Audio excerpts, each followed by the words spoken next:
that just makes me think of all of these things that were very delicious and made existence really pleasurable that are low tech. And all we have to do is just relearn all of these things and put them back into motion. I mean, it's surprising that society has got to the point that they let go of all these easy things that they could have been doing all this time and replaced it with going to a store and buying a package that has, yet another package and yet another package, and then having to pay for or pay taxes to throw away these giant mountains of trash that you could all skip by just eating fresh foods. I mean, think about the environmental argument there, that people argue about all of the trash and the plastics in the food, and all of that could be dramatically reduced if we just started eating like our forefathers ate and just eat real foods off the land, fresh made. And a lot of people don't like that idea because we've gone so technologic and urban that a lot of people really can't picture to going back to that. I'm going to start with a question or more fill in the blank, I would guess. So the top 10 easiest vegetables to grow. Tomatoes, from 1 to 10, like tomatoes, how difficult do you think it is to grow tomatoes? Three then at least. No, tomatoes is number 10. I can't believe it. I lived in Cucumber's the number desert. 9. So I guess the ninth easiest veggie to grow would be a cucumber. Black beans, peas, spinach. Coming in at number 5, potatoes. In the top 10 easiest vegetables to grow. Jalapeno peppers. Lettuce is coming in at number 3. Number 2, kale. And number 1 of the top 10 easiest vegetables to grow, radishes. Surprising list, I must say, but there it is. Where is that based at? Because some of those that were listed easy, I thought are hard, and vice versa. There, I mean, I guess it depends on where you're at. The cucumber thing I've been trying for years, and I've only got 3 or 4 cucumbers out of like 20 plants. Yeah, it would be specific, huh? Well, the top 10 easiest vegetables to grow in the Arctic. I guess that's a short list. Compared to top 10 easiest vegetables to grow in a greenhouse, that'd be very different. So who else out there thinking of putting together a greenhouse, a cattle panel greenhouse, something like that? Because if you can get some hog panel or cattle panel, which is basically a fence, then you can bend that over, fix 2x4s in a frame, and then you can cover that with 6 millimeter clear plastic and turn yourself into a grow room and have a greenhouse right in your backyard.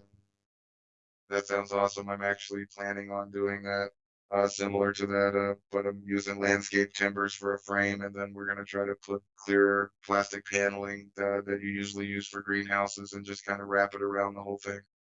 Oh, I stopped out. I was jumping outside to see why those dogs were barking because generally they really don't bark that much. For me, that's like I need to look outside because they're barking so much. Kind of look out.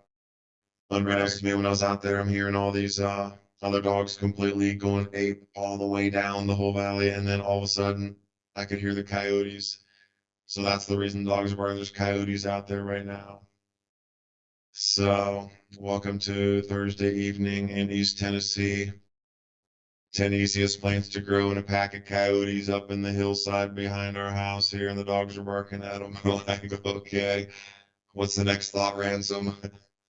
Yeah, the top 10 kind of brings me to this article from BBC, which is odd. It's like a more of a British thing, but anyway, it's called The Revival of Forgotten American Fruit, and it goes in and talks about a pawpaw, which is, something that I'll be honest, I didn't even really know what it was. I mean, I've heard that before, but this is the first time I'm looking at one. Is this a sweet thing? And where can you grow it? You said you planted some already. Yeah, I did. Like, I didn't know what it was either just a couple years ago. I never had one before. And when I looked into getting trees out on the property, we went to some nurseries, and one was way up in the mountains, and they had pawpaw trees, and they were really mature, big ones, 20, 25-year-old ones, and they were producing fruit. And it was the first time I ever had that fruit. And from that very second that I tasted it, I'm like, I need to grow these. It's like a sweet tart. It's like a little bit sweeter, sweet tart fruit. They take an incredibly long time to grow, and they generally grow in wet places, like right next to a creek. So if you're gonna plant those, They're going to take a bit to fruit and flower, like a decade plus plus. But if you can get them, and they're really easy to grow in the Southeast U.S., it's a fruit worth having. Like how is important is it to plant some of these plants that take years to get, like I was going through my seeds and I found like several packets of asparagus. And then I start reading the instructions on the back and I realized that this thing takes 2 years to get food off of. Like how important is it to really get a structure going on your property or wherever you got planted, where there's lots of stuff that are long-term foods as well as short-term foods, because we always talking about radishes and things. What can you get going like microgreens in a hurry? But what about for the really long term? As far like, of course, fruit trees pop in mind as something that'll produce every year and every year. But what about some of these other vegetables and things like the asparagus there? Because I was thinking, wow, 2 years. I mean, I'm gonna have to wait 2 years to get a tasty asparagus. Food forest. When you're having a food forest, you definitely want to plant something with longevity that even takes a couple of years. Because think about where you've lived. Anybody out there listening? Have anybody lived for 2 years in the same place you're living now? Well, if the answer is yes, you would be getting that asparagus because it's been there for a couple of years. And that's the same with like wine vines. Yeah, you can say, well, you got to wait almost 2 years before the big or the third year you get the densest fruits or whatever. Would you plant them now and then 3 years you're still in the same place? Some things are worth waiting for. We have these persimmon trees that are right on the edge of this cedar stand, and by hollowing out or like just cutting around them, and those trees this year are just doing so unbelievably spectacular. I'm shocked by how big they got and how girthy they are, but they're persimmon trees. And those also take a couple years to get the fruit, but once you do, they drop it continuously. And it could take a few years, but it's the whole thing about, do you anticipate being in the same place you are in 5 years or 10 years? Because they always say the best time to plant an orchard, Ransom, 5 years ago. You know what I mean? Or 10 years ago is the best time to plant an orchard. Yeah, that's kind of the idea that I think everybody should really be headed for. I want to be able to not spend so much time and effort. So actually, whenever I think about asparagus and that way, or plants that take a long time, that's really working for the future. So you can have all kinds of stuff ready that's separate from all the stuff that you plant every single year. This year I was, for example, all of my greens and all of the sprouts and everything kind of got chewed up, and I have them moved, and I'm babying all these plants. But those bigger plants like that wouldn't have really been affected by stuff like that. So you kind of have to plan in different scenarios for the short term, mid term, and long term of everything that you're doing. This whole idea of minimal effort gardening, think that most people would be doing it other than people that have a lot of money, because I found that with a little bit of money, you can find seeds, and there's just so many free resources to start growing food now that by the time you make a lot of mistakes, you have several different growing areas that are doing their own thing that has nothing to do with you now. An example is potatoes and walking onions. I didn't do anything, or actually all of the onions. I got white onions, red onions, yellow onions, spring onions, etc., that I've put out there in the last couple years, and that's basically the bulk of the food that's out there. While I'm over here babying these other plants, trying to get new food in this year, I already have a stockpile of minimally effort put into it food that's just sitting out there. It may not be your favorite. You shouldn't really plant things that you're not going to eat, but you can plant things that you'll eat if that's what's around, and it's maybe not your favorite, but it'll pass, and especially filling up your tummy. That seems to be the direction that everybody, if you're reflecting off the news headlines and all of these things, from stock markets to cryptocurrency to food shortages to baby milk, all of that should be telling you that you really need to disconnect from the system and start figuring out how to produce for yourself. Uncle Sam and your daddy, the government's just not really going to do it without super large, big chains and balls attached to anything that you get from them.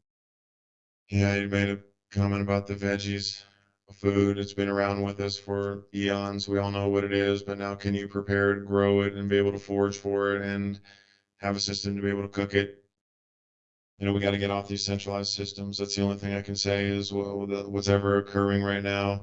There's so many flags and signs out there that the centralized delivery of things is going to stop. at least for some time until they can reset it and then reset a monetary system with it. But during that transition time, let's say from October until, at least mid growing time of July or August of the following year, are you able to be self sufficient for that period of time? Because that's about how long, in my opinion, it's going to take before things get settled down again. It's kind of like COVID at the beginning. There was not enough masks, not enough hand sanitizer. People freaking out that they couldn't get it. Well, now what if it's not enough 6 millimeter poly for my greenhouse and not enough 10-10-10 NPK fertilizer, triple 10, not enough shovels? What if everybody in America went to go get a shovel? There's not enough. You'd have to start going through estate sales and getting through old grandparents' closets and stuff. I would say July-ish when these kind of vegetables are coming back in, because anybody who's growing could get that up early, and especially if you had a greenhouse, you can get that stuff up in February and grow inside your greenhouse. So even if it was October, November, December, and then it finally got just warm enough for sunny days and you had a heater in there and you could keep everything growing, that a period of time, or is that, okay, so let's reduce that. Is anybody ready for 4 months completely off centralized systems? Because you got to ask yourself, is the electric system going to stay up during all of this other happenings? Because a lot of people storing frozen food right now. If the electric goes out, you only have a limited supply of fuel. And could you run a generator for, 120 days straight, 24 hours a day, 7 days a week off the same generator until the power turns back on and then it's intermittent? That's the kind of thinking out the direction of it. I know it's going to be a difficult task to go to think even that far, but really, how can you get off the centralized systems of delivery for everything at this moment? I'm thinking big cannabis cubes is where I'm putting my effort into the future there. Like, I would trade you something for that. No, I'm kidding, but we've talked about it before, like stockpiling antibiotics as far as silver goes. And I bet because I had all these dental issues lately, I've been using a lot of that over the past year. And then they put me on some really strong antibiotics because the amoxicillin wasn't working. And I brought this up last time we talked, but I was imagining if there were real issues as far as getting medical supplies, pharmaceuticals, and things like that, or medical attention, and you got lucky and you got some antibiotics to deal with whatever it was. If they were strong, it would totally devastate your insides because that's what I've been dealing with. This antibiotic was so strong that I've been just packing down the probiotics, yogurt, etc. And from what I'm reading, a lot of people are out of commission for months at a time. And this is because like their insides are just totally dead. If you're not eating greens from like out of your garden, you're really getting zero probiotics like from the grocery store. That stuff is so sterilized, washed. They ozone some of it in different ways. There's really no good probiotics on that. So if you can imagine having that issue without access to growing your own probiotics, and that seems like a real issue that would kill people, having to deal with that because they may not recover in time or whatever, the situation is with their diet. What are some of the ways that you could actually get probiotics besides just going to the store and buying like yogurt? Can you create it at home? I mean, I'm sure you can. That sounds like a silly question, Fermenting, but yeah. that drink that everybody likes, kombucha and stuff like that. And we know that if you don't have a good gut bacteria, I mean, your mood's going to be off, your intelligence isn't going to be working right. Even without any kind of economic collapse, the situation we're in, there's going to be all kinds of people with these dietary problems. There already is. And the only way that you're really going to get around that without the system is growing everything, jarring your own foods and fermenting your own stuff. They seem like hobbies right now, but in the right circumstances, these could be life and death knowledges that you need to know. Snap peas or snow peas, ransom. Protein will be valuable, as I've been told from a fair few people who are well more versed in agriculture than myself. Protein will be valuable. So again, you're talking about probiotics, that's fermenting. Clive DeCarl, he was saying that in Northern Europe back before, like we had refrigeration and all these things for the very long winter, there would be no fresh foods for the probiotics, exactly what you're talking about there, because they're in the really northern climes. like Scandinavian countries, and they used to Norway, Northern Europe, and they would ferment everything to be able to get them through that probiotic or gut thing through the winter. And that is a very important point. And then also, where's your protein coming from? Because without the protein, you're not going to last long either. You just can't live on vegetables. That's why cows will starve to death if they just eat grass only. Like for them grazing in a field, eating field nuts and flowers and stems and stalks and thickness and that sort of thing as they're foraging through with all the different combinations of vitamins and minerals, micronutrients, etc. for the cattle going through a wild field that's 2 or 3 feet tall compared to just nibbling on grass like your front lawn. A cow will starve to death in your front lawn and it just doesn't have any food. But overall, it's the same thing. You're gonna be needing to think about proteins. So pea protein, they keep trying to get us on insect proteins, but I don't understand why the humble pea is not so looked at. Why has it got to be insects? I'd rather eat snap peas or chickpeas or something. I don't know if it's just because I grew up poor or near the border, but I'm happy with beans, and I know you got to have some animal fats in there just to think good and have good cholesterol for your brain and everything. But we got to realize, there's people in India that for generations just eat diets full of lentils and other things like that. But you need a body that can work versus a body that meditates, if that makes sense, because good farming and everything. But in my opinion, your body needs to deal with more things than a friendly, peaceful agricultural time. Because I don't see us, having that. You need those animal fats enabled to do any real work or have any real energy to do stuff.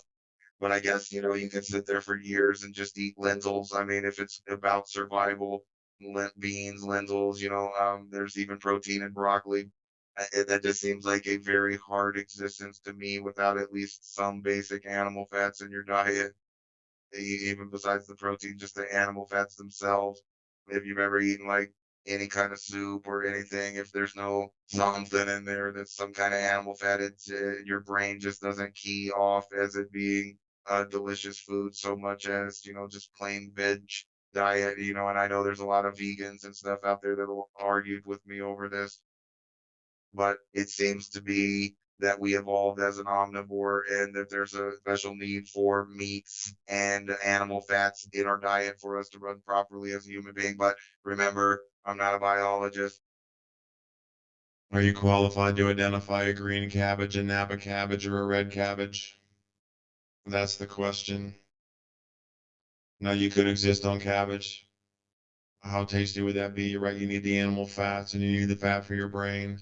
So where would plants have fats in them? The micronutrients you want to look at, moringa and these sort of thing, mint family plants. But really, where does the oil come from if you don't have it from an animal-based source?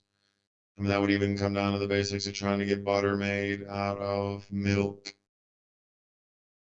When you talk like that, you make me think the apocalypse might be even better than what's going on right now because when you thought of that, all I could do when you brought up milk and when I was a kid and I got to go to dairy farms and they always had cream. And I remember eating fresh berries, cream, and cornflakes as one of the most delicious things that I ever had. And then you think about other stuff. You remember the old guy that used to crank out the ice cream for you with the salt and everything. That just makes me think of all of these things that were very delicious and made existence really pleasurable that are low tech. And all we have to do is just relearn all of these things and put them back into motion. I mean, it's surprising that society's got to the point that they let go of all these easy things that they could have been doing all this time and replaced it with going to a store and buying a package that has, yet another package and yet another package, and then having to pay for or pay taxes to throw away these giant mountains of trash that you can all skip by just eating fresh foods. I mean, think about the environmental argument there that people argue about all of the trash and the plastics in the food and all of that could be dramatically reduced if we just started eating like our forefathers ate and just eat real foods off the land, fresh made, and trade with your neighbor. And a lot of people don't like that idea because we've gone so technologic and urban that a lot of people really can't picture to going back to that. But think about all the stuff that came out of there, all of the inventions. It was kind of like a second renaissance in the United States with all these farmers and different people coming up with things to make life easier. And this is all stuff that I'm talking about that is pre-technological. So, I'm not talking about gas mowers out there and everything, but they had plenty of things to make all of these things we enjoy today in an old way. And why couldn't we bring back all of those and imagine the small economics that would return to neighborhoods and communities if people in mass started doing that and going back to that?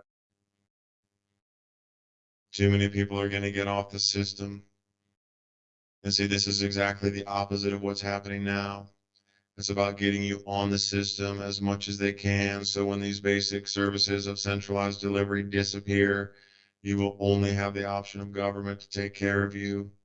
And it comes back down to it. If it's at the base level of food, your family starves, your children starve in front of you. You take the government assistance, but you understand what that means for the family. That if you don't do what is told, then the food is removed and your family dies from no food or something very close to it where you don't want to see your children not eating for a week or weeks and only scrimpy meals of broth somewhere for years on end. You don't want to see that. But that's what is at stake when even just one family is reliant that much on a food delivery system because all others have ceased, including the fuels, electrical. What would people do if you give back that to them, the allegiance they would show you by giving them the basics of life comfort? You said it makes life a little more comfortable. Well, food, a house, and electricity make things very comfortable. Now, if you're receiving all three of those things through, say, universal basic income, your digital rationing card for food, different allocations, but you're still being fed, but you need to uphold the system. That's where they're getting everybody. So if they can get enough people into it and really create that, pendulum swing where more people in the system, as this collapse comes in, as they get people into the digital IDs and all these things to get into that system to uphold it because they're the ones feeding you and they can turn off your food and your money because it's digital. You're going to uphold that system and defend it to your very last breath because that's what you need to do to keep your family alive. I don't know, the more you get off the system, the more they want to get you back in. And it's cool when it's like 1% of the population. Oh, look how cute it is. They're living on a farm. But when it becomes 40% of the population, like it did during World War II with the Victory Gardens, and 40% of all food was grown in Victory Gardens in America, in backyards, in street sides. 40%. That was way too much. As soon as that war ended, they got everybody back into the supermarkets immediately as fast as they could. But imagine if we would have continued off that system. We didn't even need to rely on centralized systems for food, for the basics, especially for vegetables. From World War II to now, and that would have expanded to 50, 60% of all veggies and food grown in America was grown in the local areas. What, control would a government have over people if they couldn't starve them, steal from them, control them in cities and whatnot? I mean, what power's left? None, because all the power is not centralized. It's with the people producing, and then where's the tax revenue? Oh, we can't have that. What do you think about this? Because you talk a lot about rationing and how this whole system of the interconnected digital systems from food to finance to health to travel, and they're making them all combined into one thing, and they're really trying to put it out there as something that you're going to have to do in order to travel, fly, or do any other stuff. It's like a bombardment on so many levels that someone like myself now just sees like a wall of negative stories and directions to send everybody in that bothers to tap into the internet. And I'm sure it's the same on television if you still watch television. And, I know we've had wars and bad times, but for the most part, the earth has always provided. And it's basically that simple when we're going into this next phase that if you could get in harmony with the earth again, it will feed you and take care of you. Look at yourself as consciousness having a human experience. And this is, I kid you not when I say that, because if you look at it as a non personal thing, as me, David, as myself with the ego and processing of information directed at me, the physical thing. If I take it a step outside of, hey, I'm just infinite consciousness having a human experience, it's no different than getting on a ride at your favorite amusement park and going up on the roller coaster. You're there for the experience. You just got to take the ride. You don't know where the next curve is going to come in, how it's going to jostle the body, how you're going to rip around corners at high speed and enjoy that ride. You're there for the experience of it. Same thing. I'm looking at it as not directed at me, but the experience of me as a human in this experience. It's a little bit interesting, but that's the only way I can really rationalize a lot of things that I see is I'm stepping outside of it. It's almost as if I'm completely separating myself from it, and it becomes something to look at as you would look at something in an aquarium. And that's the way I have to separate that out. It's not affecting me. It is, and I'm looking as a tapestry of stories as things would go through, just like you would watch clouds move through a sunset. Look at it in a distant fashion, just separated from yourself, and then separate those two and take a look at it. It's just information. It's just stories. It is what it is. Versus it's all directed at me. I understand I'm gonna be going through the food stuff with everybody else, but you're right, Ransom. This earth has provided for billions of years of animals, plants, insects, fish, amphibians, and all types of things that are on our planet. Bird life. But the way we're doing it now, we could have complete abundance. Imagine how many lawns are being used. Just the very simplest fact that if they could teach us to use lawns in a different way, we could feed the world just using the lawns of most Americans. And I have this chart here, the age of American infrastructure. You alluded to the point there. That dam, when it went low, the average age of a expected service for this is from the American Society of Civil Engineers and U.S. Army Corps of Engineers. So when they built a dam, the average expected service on that dam was 50 years. Well, the dams in general, average across the U.S. are 57 years old, and the lock chambers as well, and the levees. But I'll stay on the lock chambers because that's where your grains come through. And see, that's the oldest of all of the infrastructure. 50 years is the expected service, but the average lock chamber, average, not the super oldest one, which is going to be that, is 63 years old. That's the average of a lock, the age of it. But think about how many grains and grain barges are going through the St. Lawrence Seaway and all the way down through the Mississippi River, up through the Great Lakes. How many locks are really used across the vast, vast amount of cargo in barges. That's through locks. If that were to stop, there's really very few ways to get the amount of grain. We're talking millions of tons like moved across to a different place. Trucks aren't going to do that. It'd be too fuel inefficient. Railroads, they're claiming that they can't take on any more space because whatever issues. So there would be no way to reroute. They're actually cutting cargo routes off and delivery for a lot of dairy farmers out in California. They've just said no more deliveries. The cargo capacity has been reduced and we just don't have the teams and the crews. You keep hearing this again and again. So the locks are something to look at that nobody's looking at. If those stop or those malfunction, then everything does stop and there's no replacement. 10 years ago, yeah, we'd have just rerouted to rail because there'd be so much excess rail capacity. But now, for some reason, a few years later, there's none. It's all gone. Where are the rail cars going? That is a question too. You can't tell me that they got to reduce across every American railroad 20% of carrying capacity and passage routes because there's not enough cars. Okay, where did 20% of American rail cars just go to?